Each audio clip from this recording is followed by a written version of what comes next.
नमस्कार, मराठी अपडेट गुरु या यूट्यूब चॅनलवर मी ओमकार संपूर्ण महाराष्ट्रातील लाडक्या बहिणींचं आपल्या चॅनलवरती हार्दिक स्वागत करतो। जुलै महिना संपलेला आहे आणि लाडक्या बहिणींना एकच उत्कंठा लागलेली आहे की जुलै महिन्याचा हप्ता आम्हाला आमच्या आधार संलग्न बँक खात्यामध्ये कधी मिळणार, या संदर्भात आज आपण लाडक्या बहिणींना खात्रीशीर माहिती देणार आहोत। साधारणतः लक्षात घ्या की प्रत्येक महिन्याच्या शेवटच्या दिवसापर्यंत त्या महिन्याचा हप्ते वितरणाचा जी आर प्रसिद्ध केला जातो। काल देखील अगदी दिवसभरामध्ये वाट पाहिली, अगदी शक्यता होतीच की काल हा जी आर प्रसिद्ध व्हायला हवा होता, पण अजून तरी कुठल्याही प्रकारे पोर्टलवरती हा जी आर प्रसिद्ध झालेला नाही। आपण सांगत होतो की हा जी आर जर कालच्या दिवसामध्ये प्रसिद्ध झाला असता तर आनंदाची बातमी मिळालीच असती, पण आज शनिवार आहे, उद्या सुट्टीचा वार आहे आणि आज आणि उद्या हे दोन्ही शासकीय सुट्टीचे दिवस असल्यामुळे हा हप्ते वितरणाचा जी आर या 2 दिवसांमध्ये प्रसिद्ध होणार नाही। म्हणजेच काय, सोशल मीडियावरती हप्ते वितरणासंदर्भात अनेक गोष्टी सांगितल्या जातील, पण आज आणि उद्या या 2 दिवसांमध्ये कुठल्याही प्रकारचा जी आर येणार नाही, कारण का या दिवसांमध्ये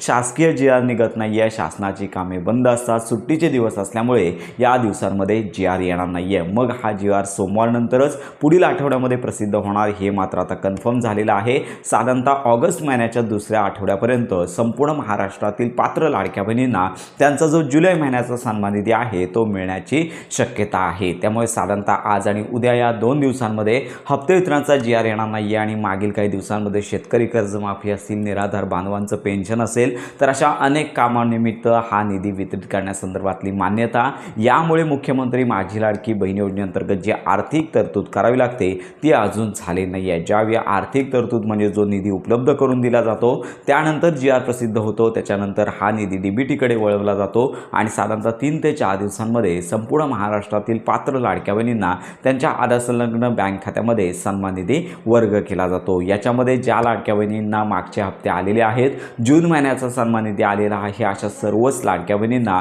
हा जुलै महिन्याचा सन्मान निधी येणार आहे। आणि याचबरोबर ज्या लाडक्या बहिणी अशा आहेत की ज्यांची EKYC झालेली नाही आहे, ज्यांची कागदपत्र पडताळणी झालेली नाही आहे, निकषांमध्ये बसत नाही आहेत, अशा लाडक्या बहिणींचा हप्ता बंद झालेला आहे। परंतु पात्र असून तांत्रिक कारणांमुळे निकषांमध्ये बसत असून चुकीचे निकष लागून तांत्रिक कारणांमुळे अपात्र झालेल्या लाडक्या बहिणींची कागदपत्र फेरतपासणी सुरू झालेली आहे। साधारणतः अशा लाडक्या बहिणी आहेत ज्या नुकत्याच पात्र झालेल्या आहेत, त्यांना लाभ येतो हा जुलैचा मिळून जाणार आहे। तर अशा प्रकारची ही अपडेट आहे। EKYC संदर्भात अमुक तारख्या येत आहे, सोशल मीडियावरती व्हिडिओ येत आहेत, त्यामुळे संपूर्ण महाराष्ट्रातील पात्र लाडक्या बहिणी आहेत ज्यांची EKYC राहिलेली आहे त्यांना मी प्रत्येक व्हिडिओमधून एकच सांगू इच्छितो, तर EKYC सुरू अजून झाले नाही आहे, शासनाकडे निवेदनं गेलेली आहे, शासन यावर विचार विनिमय करून लक्षात घ्या पुन्हा डिसिजन घेऊ शकतं। शक्यता दाट आहे EKYC सुरू होण्यासंदर्भात आणि साधारणतः संपूर्ण महाराष्ट्रामध्ये 1,67,00,000 जवळपास